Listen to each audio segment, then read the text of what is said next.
Okay, hi guys, here's another one of our short yoga videos. This is something, well, you can do any time of the day, but it's a nice way to calm down and ground. So you can see Patrick is sitting like people always do, upright on a yoga mat outside in their yard. But from here, we're going to come into child's pose. So have your big toes touching and bring your knees as wide as it's comfortable. And then stretch forward. Now, depending what your hips feel like, this might feel a little tight in your hips. Your butt may be sticking up in the air. That's all fine. So what child's pose does is it starts to open your hips, and as you get more comfortable, bring your knees a little wider. And there isn't an absolute length. There is really just the arrangement of your hips and knees that feels like a nice stretch for you. This isn't painful. This should feel like a stretch. This should also be stretching out your back all the way from your tailbone to your shoulders. It stretches out the front of your feet because your toes are pointed.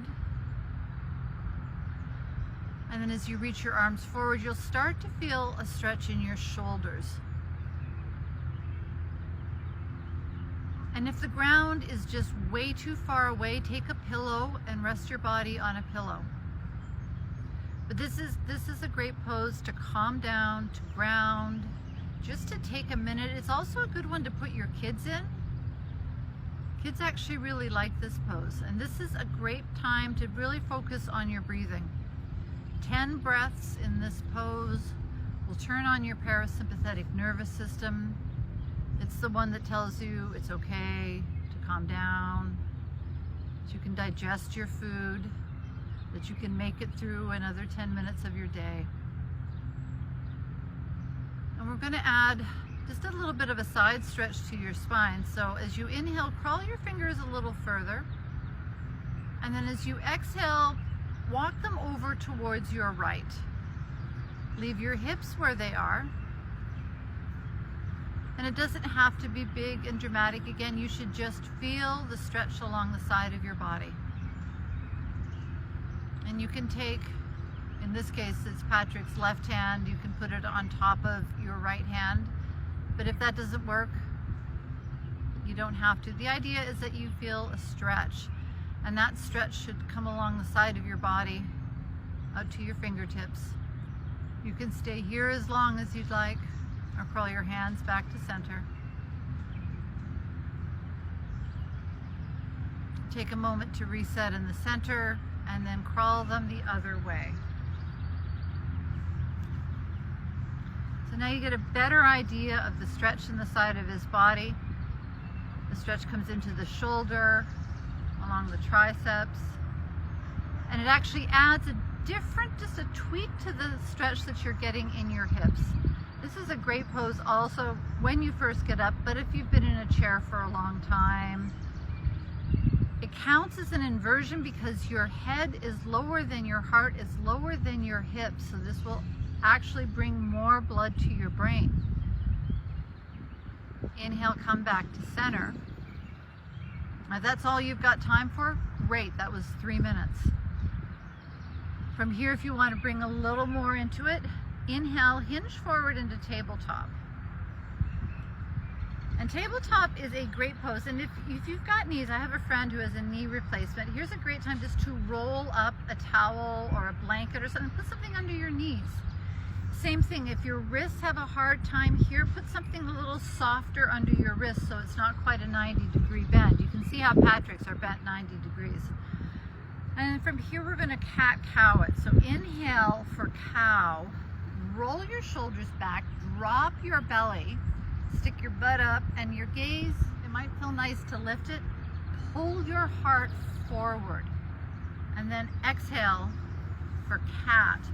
Start this movement in your tailbone. So tuck your pelvis, that Elvis pelvis thing, round your spine, and then find a flow back and forth. And this is where you can get a little creative. So this is just straight. This is a forward fold and a back bend. You're bringing movement and rotation into your shoulders. You're taking your spine through two of its ranges of motion. And here you can add on, you can look side to side. So you can look over one shoulder towards your hip. That brings a side stretch into it. You can look the other way, send your hips one way and the other. You can even start to circle your hips and your shoulders. And so do a big circle in your hips, Patrick. Actually, do it from a new, there it is, yeah.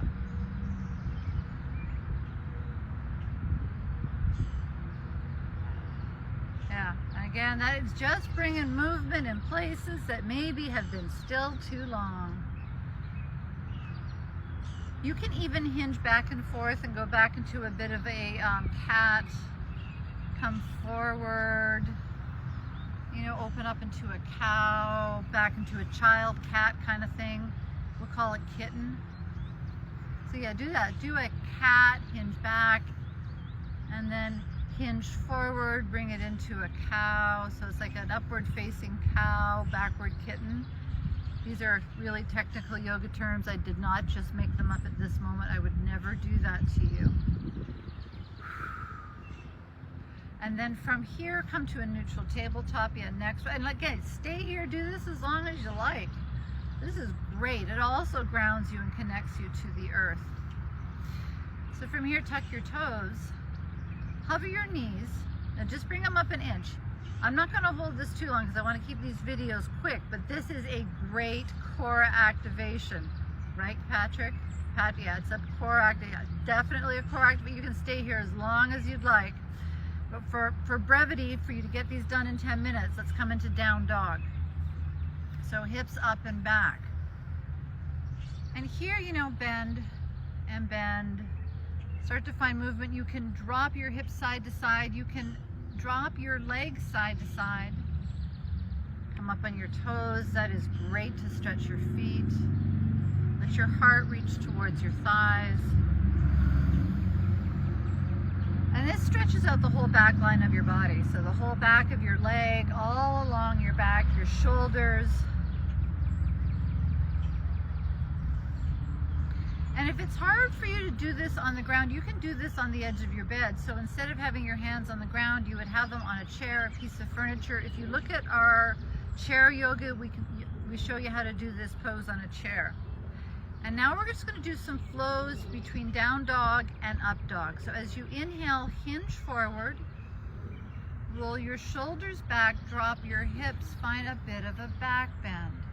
Oh. And then exhale back to down dog. So if you find our video, and you have to blow that a couple times, Patrick. So we have a video called the Tibetan 5 Rights, and this is one of them. And it's just a back bend. It's an activation of the front line and the back line of the body. Yeah, one more time and then down dog. How's that feel? Really yeah. Good. Yeah.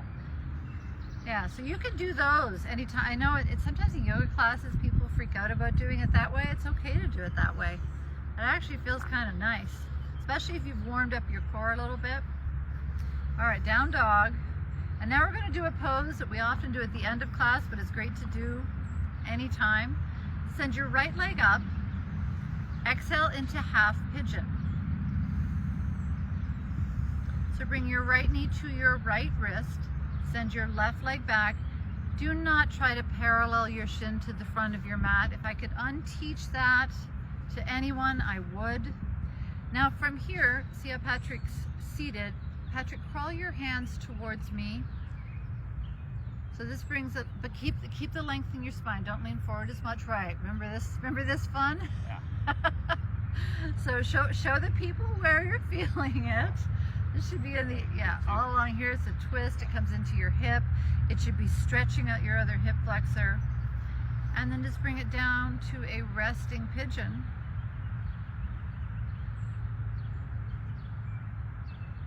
We might go over 10 minutes here because we're at 9:40, but hang out here. Maybe set a timer. I would say at least 30 seconds in this pose. And you can do things like bend your elbows and place your hands on the back of your neck. That adds a tricep stretch.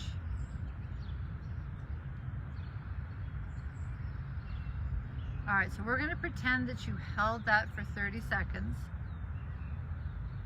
And then we're going to press back up into a three-legged down dog. So press into your hands, tuck your back toes, send your right leg up and back, and then bring movement into it that feels good. Some people like to bend it and move it around. I just like to have my legs straight. So whatever feels good. And then come back to down dog. And we'll do that on the left side, left leg up. Bring it through, half pigeon. Bring your left knee to your left wrist. Notice his shin is not parallel to the top of the mat. That is not an accessible pose for most people.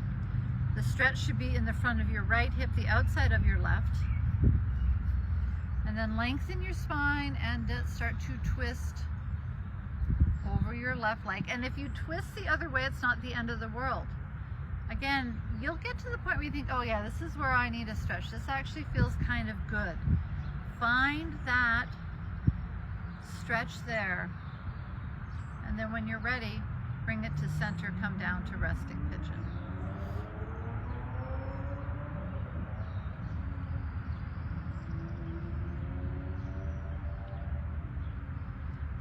And again, 30 seconds. Find as much softness as you can. If you find your shoulders are tensing up or your jaws tensing up, start to soften those.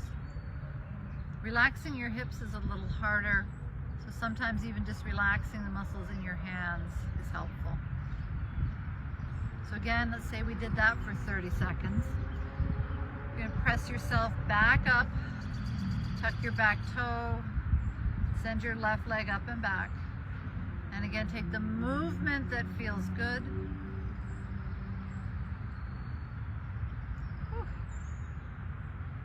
And when you're done that, straighten your leg, bring it back to down dog.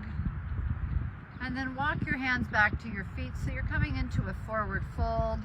Again, one last stretch along the back line of your body. Keep a nice bend in your knees. And then start to round up.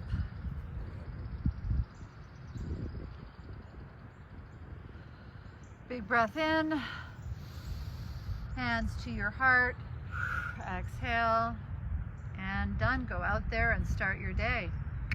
Nice end.